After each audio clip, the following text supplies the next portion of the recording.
Hello সবাইকে, good afternoon. চলে আসলাম নতুন আর একটা ব্লগ নিয়ে তোমাদের সাথে। আমি মৌসুমি। আর বাজার থেকে নিয়ে চলে এসেছে পাবদা মাছ, আর এদিকে হবে পটল সর্ষে পোস্ত। তার জন্য আমি কেটে গুছিয়ে নিয়েছি। আর কিন্তু আমি একেবারে স্নান করেই কিন্তু রান্নাঘরে ঢুকে পড়েছি। দেখতেই পাচ্ছ সমস্ত কিছু গুছিয়ে নিয়েছি। আর হবে কাঁকরোল ভাজা। এটা কিন্তু আমার খেতে খুব ভালো লাগে, জানো তো। আগে খেতাম না, কিন্তু এখন বেশ ভালোই লাগে খেতে। আর সর্ষে পোস্ত তো আমাদের বাড়িতে হয়ই, তোমাদের আগেও বলেছি, সবাই খুব খেতে ভালোবাসে।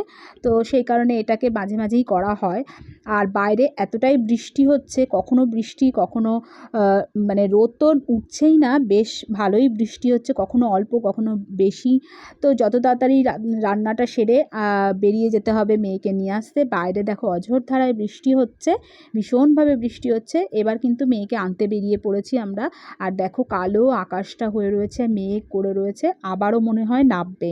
তো তোমাদের কাদের কাদের কোথায় বৃষ্টি হচ্ছে আমাকে কিন্তু অবশ্যই জানিও। তো টাটা।